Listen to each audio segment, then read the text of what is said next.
2026ஆம் ஆண்ட பொறுத்த வரைக்கும் கும்பராசிக்கான ஒரு பெரிய ப்ளஸ் பாயிண்ட் நிறைய பாசிட்டிவான பீப்புள் புது ஃப்ரெண்ட்ஷிப் சர்க்கிள்லாம் அமைய போகுது. ஸோ நான் ஆல்ரெடி சொன்ன மாதிரி நிறைய டாக்ஸிக்கான பீப்புளெலாம் இவங்க என்கவுண்டர் பண்ணிட்டாங்க. ஸோ இப்போ கிடைக்கக்கூடிய ஒரு ஃப்ரெண்ட்ஷிப் 2026ல் அறிமுகமாகக்கூடிய நபர்கள்லாம் நல்ல நபர்கள், பாசிட்டிவான ஃப்ரெண்ட்ஸு. ஒரு திடீர்னு ஒரு ஃப்ரெண்டு கிடைப்பார். கொஞ்ச நாள் தான் பழகியிருப்போம். பட் அவர் ரொம்ப ஒரு நல்ல ஒரு நண்பராக இருப்பார். அவர் மூலமாக நிறைய பெனிஃபிட் அனுபவிக்கிறது, இந்த மாதிரியான விஷயங்கள்லாம் கும்பத்துக்கு நடந்துக்கிட்டே இருக்கும். 11ஆம் இடத்துக்கு குரு பார்வை இருக்கிறதுனால சோஷியல் சர்க்கிள் அப்படிங்கிறது கும்பத்துக்கு எலாபரேட் ஆகும். அதே மாதிரி மீடியா இந்த மாதிரியெல்லாம் உட்காந்துருக்குறாங்க அப்படின்னா அவங்க கொஞ்சம் பாப்புலாரிட்டி, ஃபேம் கெயின் பண்ணுறதுக்கான ஒரு அமைப்பு ரொம்ப அதிகமாக இருக்குது. கும்பராசிக்கான ஒரு நெகட்டிவான ஒரு விஷயம் 2026ல் என்ன அப்படின்னா, 4ஆம் இடத்துக்கு சனியுடைய பார்வை அப்படிங்கிறது ஸ்ட்ராங்காக இருக்குது.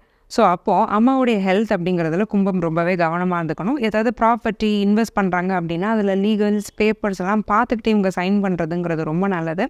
யாராவது மேனிப்புலேட்டர் சுற்றி இருக்கிறாங்கன்னா அவங்கக்கிட்ட கொஞ்சம் கவனமாக இருக்கணும். டக்குன்னு தன்னை அறியாமல் மேனிப்புலேட் ஆயிடுவாங்க. யாரால் வேணாலும் இவங்களை கொஞ்சம் மிஸ்கைட் பண்ண முடியும். ஏன்னா என்னதான் இருந்தாலும் 4ஆம் இடம்ங்கிறது மனசை குறிக்கும். அங்கே சனியுடைய பார்வை இருக்கும்போது தன்னுடைய தரம் குறைஞ்சவங்க, ஸோ தன்னை விட கூட ஒரு அறிவு கம்மியாக இருக்கும், குணம் கம்மியாக இருக்கும், அவங்க கூட இவங்க தலையில் ஏறி உட்காந்துட்டு எமோஷன்ஸை யூஸ் பண்ணி மேனிப்புலேட் பண்ணிகிட்டு இருப்பாங்க. அவங்கக்கிட்ட கொஞ்சம் கவனமாக இருந்துக்கணும்.